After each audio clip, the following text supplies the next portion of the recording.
you know what it is. Unique Mecca audio, man. I'm getting ready to tell you one. This one gonna be about the Jamaican car and the Miami car, just so you understand what it is. You understand what I'm saying? So this is about just coming into prison, just being fresh off the street, you know what I mean? And not really knowing which way to move, you know what I mean? Now, we're talking about back in 1994, 1995. So we didn't have a lot of people in the prison system back then, from Miami, because this was the beginning of the war on drugs. You know what I mean? So, when I got off the bus, October 17th, 1994, they put me in the hole up in Lewisburg. That's what they do before you go to Quay. You know what I mean? Quay is like the room that you go in where they got a big ass table and you got all these white people around the table. You know what I mean? And they, unit managers and case managers, and they go through your files, see what you was like on the street, what the court said about you, what the prosecutor said about you, things like that. And they decide what unit they're going to put you in. So they bidding on, on, what slaves they're going to bring into their unit. Because they got aggressive unit, mild unit, all types of units.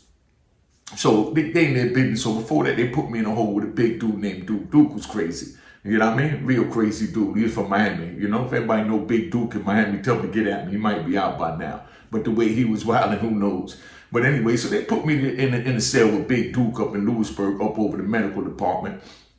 And like when the police walk through and they doing their count, he had the lights off for doing the late night count, 1 a.m. He got the lights off, so the police got to come shine the flashlight in the little window on the door to see who's in there to count the bodies. So, he'll hide by the side of the door, got the lights off, and when the police come by and shine the light, he'll bang on the window and the police jump back, scare him to death. I mean, we used to be in there cracking up, you know what I mean? But, those are the little fun times we had, but don't think nothing was fun about this. That's why I'm telling you youngins, don't get involved in a life of crime because it ain't worth it, because this story here is going to blow your mind and it's going to bring a little reality check to what's going on.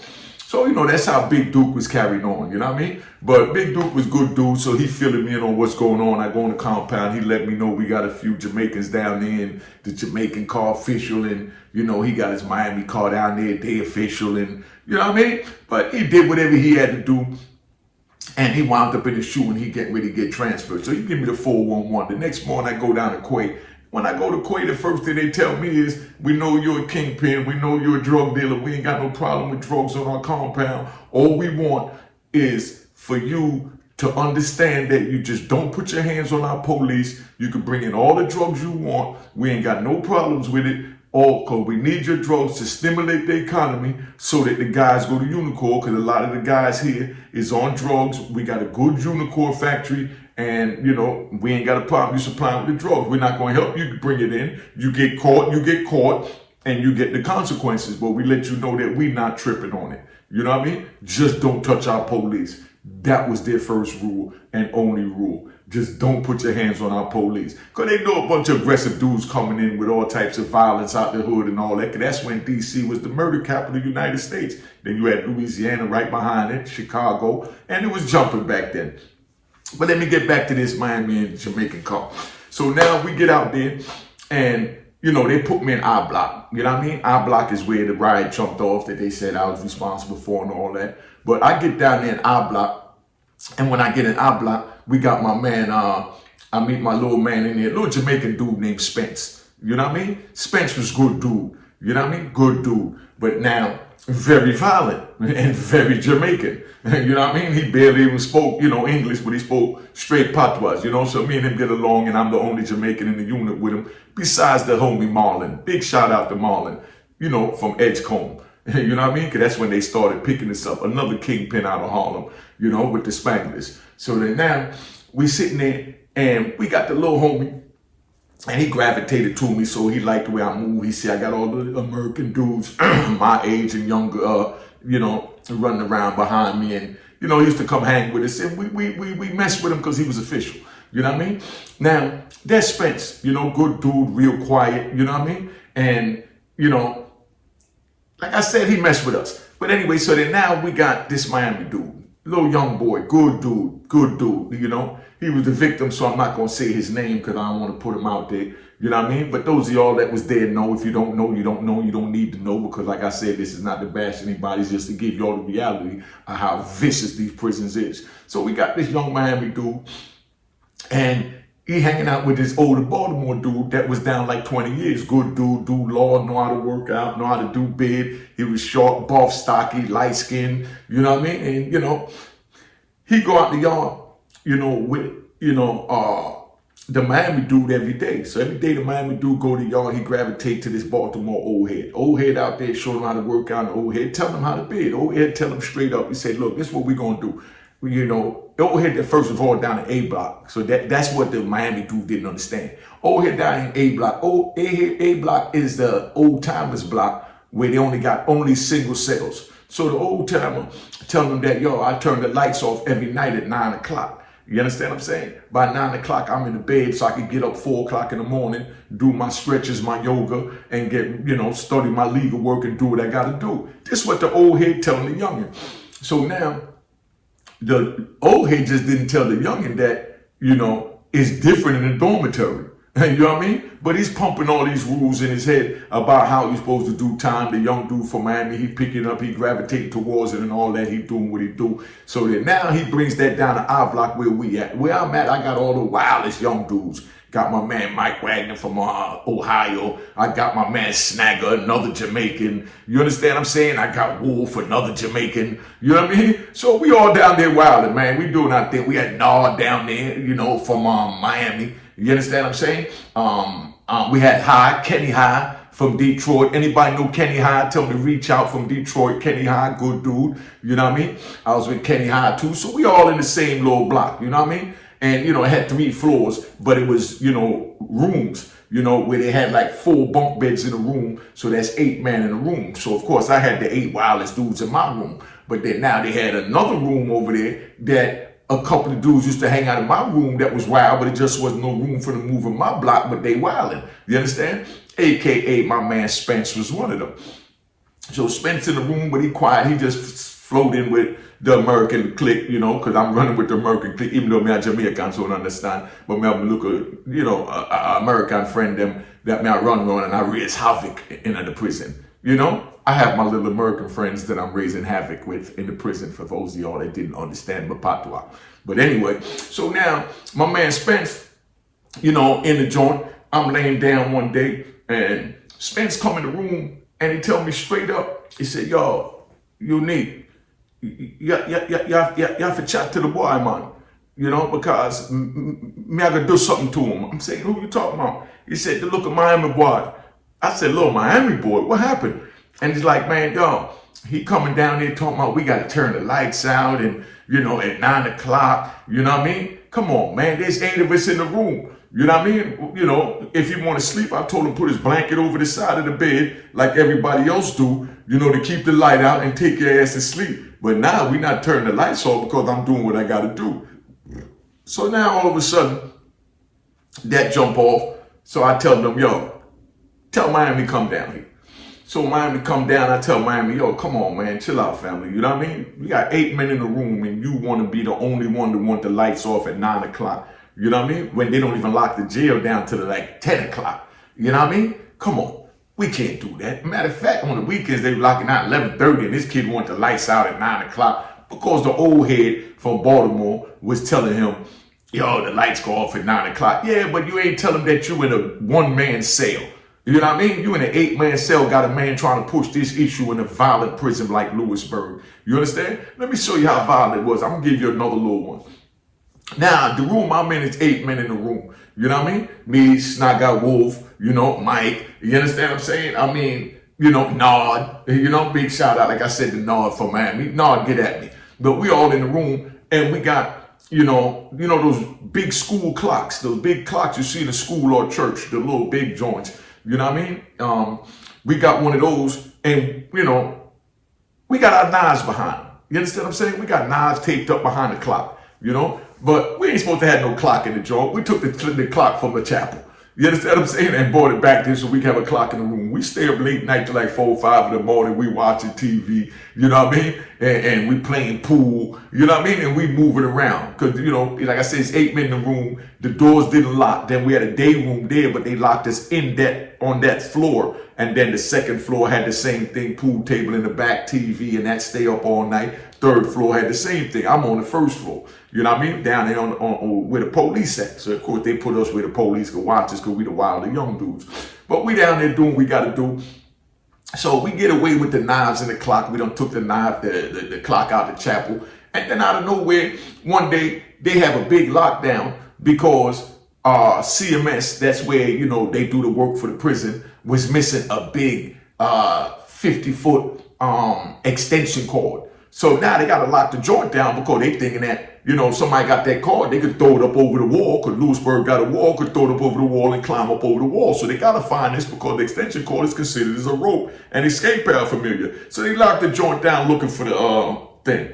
You know what I mean? The extension cord. So when they lock it down looking for the extension cord, they don't find the extension cord, you know, right away. So they come in our room, and when they come in our room and they go to shake them, you know what I mean? They go in, they look and they like, y'all ain't supposed to have no clock in here. You know what I mean? Because they know ain't nobody got no clock in their cell. You know what I mean? Even though it's a 4-man, 8-man room with 4 bunk beds, we don't give y'all no clock. So they go and take the clock down. When they take the clock down, all they hear was clink, clink, clink, clink. The police pulling the tape off of each knife as the knife is hitting the ground. Gang, gang, gang, gang. You know, that was one of the stashes for our extra knives. You know what I mean? So now they got 8 knives in there. They got 8 of us in the room. You understand what I'm saying? And they looking at it like, oh, man. You know, we came up on the big one. So they lock up the whole goddamn room and bring them upstairs. So when they bring them upstairs, they lock us up and they charge us all with the knives. So the way this played out is we go to DHO. Of course, we got all men. Ain't nobody telling. You know, we got all men, so everybody stood strong. So we went up there. It was time for DHO. They said, well, it's 8 knives, so we going to give each one of y'all a knife, this and that. And that's what they said. And we like, whatever it is, you know what it is, cop. Bring it on. We going to trial. You know what I mean? So, you know, they trying to bluff us and we tell them what time it is. So next thing you know, they come back to the door and they say, pack your stuff, y'all going back to the compound. You understand what I'm saying? We beat the shot. We didn't even have to go to DHO. We beat the shot. Guess how we beat the shot? You know what I mean? That's why I always tell you, like I said, my motto is, you understand what I'm saying? You have the right to remain silent. Because luckily we all remain silent. You know what I mean? AK in the hood, shut the F up. So you got the right to remain silent. So being that we all shut up and remain silent, you know what I mean? They come back now and they told us, look, the clock was in the day room, in your room, where there's 8 men in the cell. Even though it was 8 knives, we can't say whose knife it was. You understand? And they didn't do fingerprints in the joint unless they sent the knife out to the street to give you a street charge if you punish somebody. And they wasn't even giving you a street charge for punishing somebody, stabbing them with a knife. So they said we got 8 knives. It was in a clock.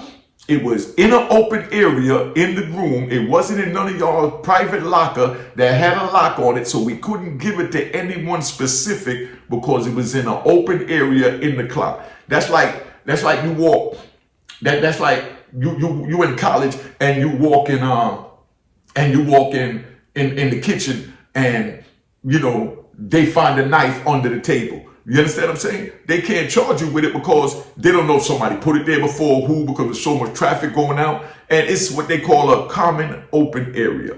So that's how we beat the joint. So they come tell us that we going back to the compound. So we all beat the charge. We go back down there. We all get our same room. And we go back. Now we got to find a new spot for the knives. So instead we start making the knives out of wood. I'll tell you how we make them out of wood later. Because wood can't be detected. You know? So now we back in the joint. Everything is good. But now we back to this problem, you know, with the young kid done got away. You know what I mean? You done got away with, you know, trying to push this issue about turning the lights off at 9 o'clock. But while we was in the hole for a little week waiting on that, it's escalating and brewing. Hit that like button, man, and subscribe. Hit the like button right now, subscribe. You know what I mean? And subscribe to Unique Mecca Audio TV. But while we in the hole, it's brewing with the young Miami dude and my man Spence. You understand what I'm saying? So it done brew and got to a point that we come out the joint and, you know, that night we in there, we smoking a little weed, drinking a little White Lightning, drinking a little regular weed, and, you know, we partying, we playing pool in the back, we having fun, and, you know, we been, you know what I mean? None of this is to glorify, so stop it. I'm just telling you like it was at that time, it was fun. At 58, it wasn't no fun, so I'm telling you youngins, it wasn't worth it. Don't do it. I had fun selling drugs, all that, but sitting down for 26 years, it wasn't worth it. So they stopped the games because you got a lot of haters that try to tell, oh, you're glorifying. No, I'm not glorifying. I'm telling the facts what it was. At that moment, we thought it was fun because we didn't know what the hell fun was. So we in there smoking, drinking, doing what we got to do, you know? So then now, here come Spencer come in the room again. He said, yo, Unique, I've been having problems with this boy since you've been in the war. Am I get to hand with this? The other man them in the cell. Let him get away with turning off the light at 9 o'clock, you know? So I'm like, yo, come on, man. Y'all got to work that out, man. I'm high as hell. I ain't trying to hear that right now. Get on up out of here with that, Spence. You know what I mean? So Spence go back in the room. And then now the Miami dude come down there. You understand? And when he come down there, I said, yo, what's up? And he said, yo, you need to talk to your man because he keep talking about we can't turn the lights out and we not going for that, you know what I mean? And the lights go out at 9 o'clock, you know, the old head told me this. I said, look, the old head told you that because he's in a single man cell. You can't expect 7 other dudes to want to turn the light off when you want to turn the light off. You understand what I'm saying? And he's like, no, but that's the rules. We in the penitentiary, the lights go off at 10 o'clock. I said, that's what the old head telling you. We ain't on that time, man. We in a dorm. We do what we want to do, and that's it. You understand what I'm saying? And he's like, man, well, I ain't trying to hear it. Okay, you ain't trying to hear it? I said, yo, Spence, come here. So I called my man Spence down there. I said, yo, Spence, what's up? He said he ain't trying to hear it. I said, yo, he sound like he trying to see you. Miami, you trying to see my man Spence? And he said, man, it's whatever. So I said, all right, Spence, you trying to see him? He said, man, you need. He'd pull out his razor. He had one of those long, what we call rug cutters. You know how you got the little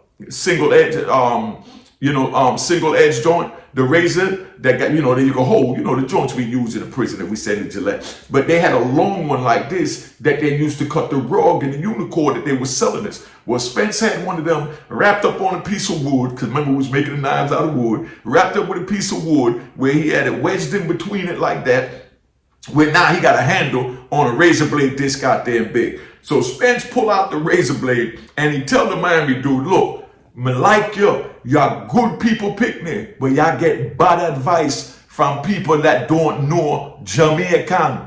Leave me alone. You understand? That's what he telling them. So while he's telling them that, he's taking a knife and he's marking the kid on his face with the knife, with the back of the blade. Like, yo, I'll cut you up so bad. And he's touching him on his face with the joint. Right there, dude should have took off, but he didn't. So he touching him on the back of the face with the knife, with the back of the blade. You know what I mean? Letting him know I'll mark you up so bad your mama won't even recognize you. You understand? And the dude is sitting there like, man, you ain't gonna do nothing to me. Dude got a razor touching you all in your face with the back end, and you talking about he ain't gonna do nothing to you. He already doing something to you. But anyway, so now when that happened, I said, yo, that's on y'all. I'm high. I'm trying to finish this last joint, drink this last White Lightning before I go play some pool. Y'all want to go do whatever, leave Unique out of that, man, because both of y'all said y'all trying to rock and roll. So get up out my face with that, because I'm not getting involved with that. You know what I mean? I said, now somebody pass the joint. You know what I mean? So they pass the joint, we smoke, and they go back out the room. And no more than 2 minutes later, here come Miami, running in the room, and he got his hand here, and he's like, and I'm like, what? I'm high, so I'm thinking that he bugging out. You know how back in the day, dudes used to come and go, ooh, with the hands. So I'm thinking he just, faking like he talking, but no words coming out. So he's sitting there, and he got his hand here, and he's like,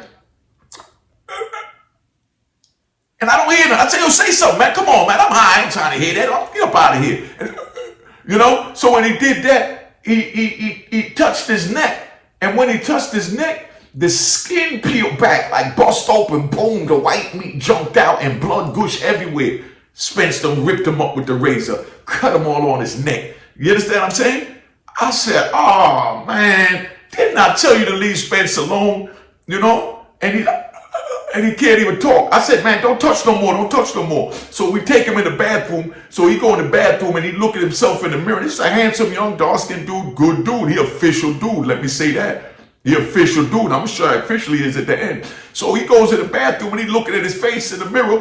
And he can't believe he see his neck jumping out. And then it was a spot on his face and he touched that. And that bust open. Because, you know, when you get hit with a razor blade, it's real thin. So it's like a real fine cut, you know what I mean? And the heat from your blood will keep that meat together. But as soon as you touch it and air hit it, it busts open and the white meat jump out. So now white meat jumping out his cheek, jumping out his neck, and he looking there like, oh. So I'm like, yo, go to medical, my nigga. You know what I mean? Because we can't go call the police. It's not our job to call the police to tell us that a man is hurt. We can't. I'm gonna tell you a story about that. Rest in peace to Big C from the Supreme Team.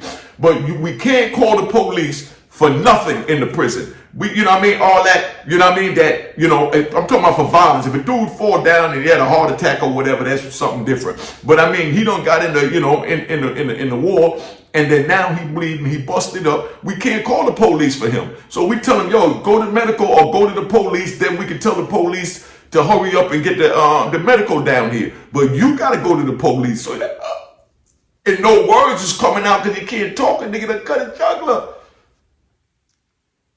The nigga was like a fraction of a millimeter from his jugular damn near. But then now, he gets over there to them. They rush him to the hospital. You know what I'm saying? So, of course, now they come back, you know, and, you know, they grab the homie Spence. You understand what I'm saying? Because they know what happened in the room, of course. You know, even back then, you had niggas that what they call drop note. So they drop note, it was old Spence. They locked Spence up. They took dude out to the hospital. And can you believe dude actually died from them cutting the jugular? Yes, he died from them cutting his jugular.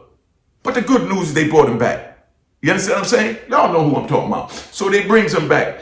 But, you know, they bring him back to life. So now they put him in the shoe and they already said they transferring the homie Spence. So they was just getting ready to open up ADX. So, you know, they sent Spence. Spence only had 14 years Jamaican, you know what I mean? So they sent Spence to ADX. So now they sent Spence to ADX. They still got dude here. So now back then they was bringing the victim out. You understand what I'm saying? So being he got cut up, now they want to bring him back on the compound. You understand? So now it's like, you know, remember, he done started going to the Baltimore dude to get advice. It was only a handful of Miami in there, because Nard was in the room too, was there. You know what I mean? But even Nard told him leave that alone. So, you know, when he goes to the hole and he back there, he start yelling out the window because they put him in G Block where they got the Cubans at. He yelling out the window, you know what I mean? Yo, I need y'all to get me out. Yo, call Unique. So he called me to the thing. He said, Unique, send me something to eat. They ain't feeding me back here. You know how they treat the Cubans. So I go get the police food. I get food, give it to the police, take it to him, give him some cigarettes from the smoke, smoke some weed in the food. So he got weed to smoke up there and had him doing his bid. I'm thinking he gonna get transferred. He from Miami. We all the way in Pennsylvania. Figure he'll probably go to Atlanta or something. So next thing I know, you know, my man said, you know, I want y'all to talk to the SIS so I could come back on the compound. So we like, yo, they transferring Spence. You know what I mean? And he like, nah, I'm trying to come back on the compound because he missed the old head that was giving them this good advice that wasn't telling them that it was bad timing because he was living in a dorm setting with 4 bunk beds and 8 other men in the room. You know what I mean? But he want to come back out to see the old head because they was enjoying their bond. You know? So, you know, as men, we go talk to him, and Miami talked to him, and the New York car talked to him, the Jamaicans talked to him. We told him that was between him and the homie Spence. You understand what I'm saying? They got in it. We don't have a problem with him coming out. We ain't going to do nothing to him. And, you know, of course, once I stamped it, they let the homie back out. So now when they let him out, and we walking out of joint, he got big keloid on his neck now with bandage. You know what I mean? From where his throat was cut. And then big keloid on his face where his joint was cut. And he walked around that joint with his chest out and he was proud. You understand what I'm saying? I mean, proud black young man. You understand? Not saying proud that he got cut up. I'm saying he walked around, didn't care what nobody was saying that, damn, look what he did to him. Damn, this and that. He didn't care nothing about that. So he went back hanging with Bill doing what he had to do. Then next thing you know, they transfers him down to Atlanta. He get to Atlanta.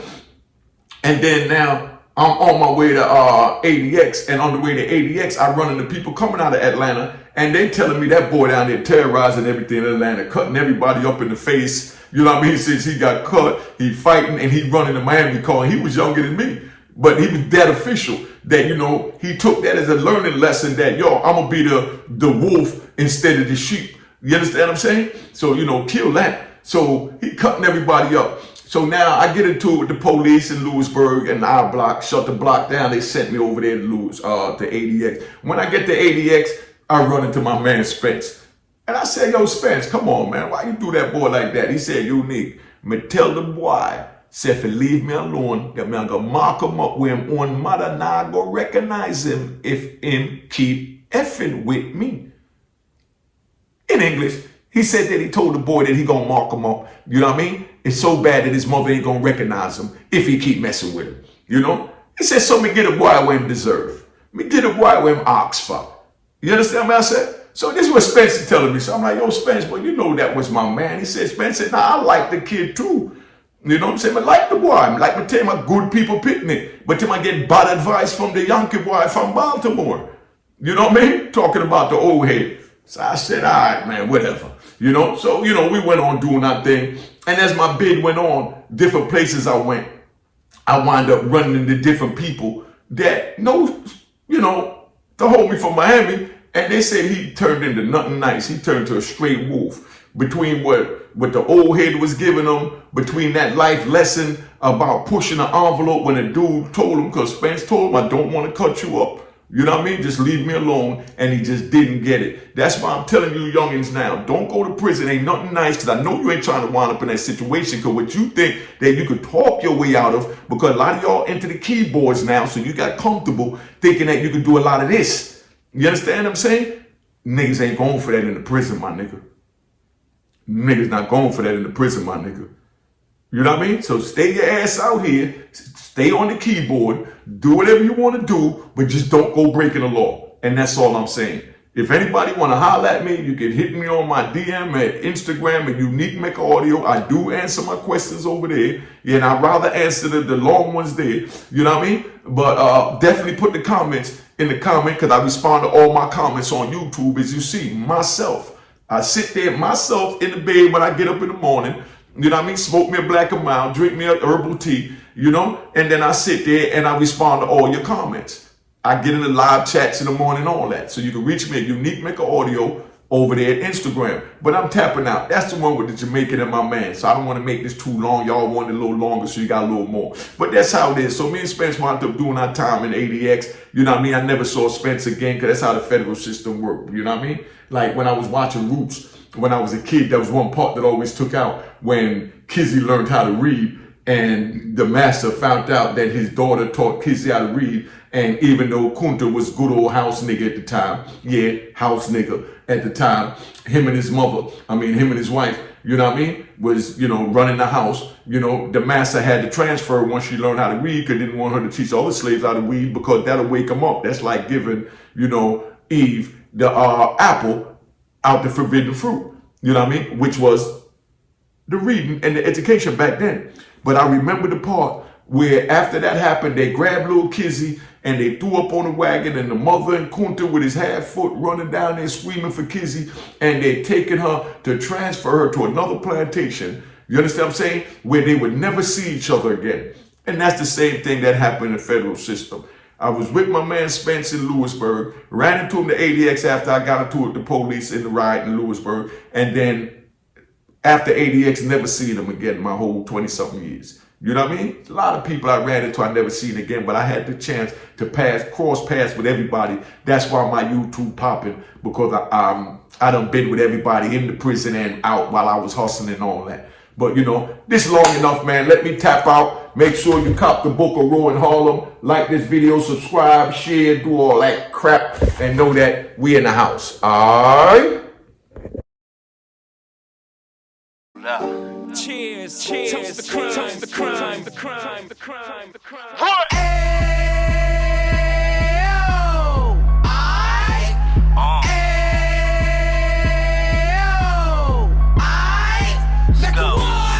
Mecca audio, Mecca what? Mecca audio, Mecca what?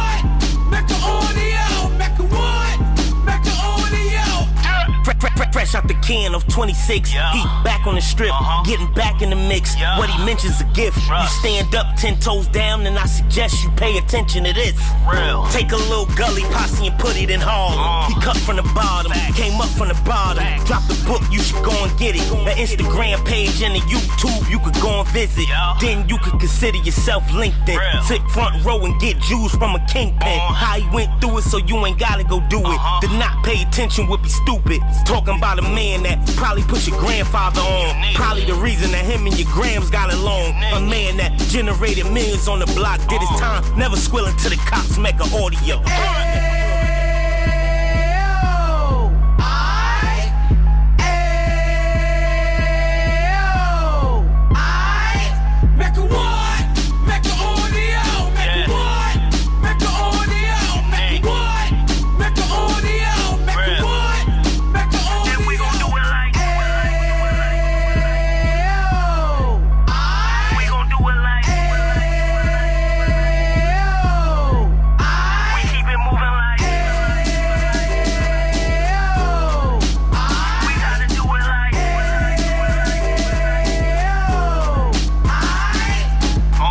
Get it live like 2 G's in the 90s. Drop top beamer so shiny. I let shorty go, she was whining. Treat her like my past, she behind me. Spin a couple bands on the Dapper Dan. You be back again, getting green like a Packers fan. No cap, it's a raw in Uptown. They be horn Uptown, Dominican bust downs. Now we on the positive, we got a lot to give. Now he trying to stop the kids from being inoperative. So take heed, homie, lend a ear. He started in Uptown, he gon' finish dead. But now it ain't about selling drugs, buying cars. It's about buying property to make the community ours. So we can give back to the youth them. Cause they the truth them. And bless up to all the root men.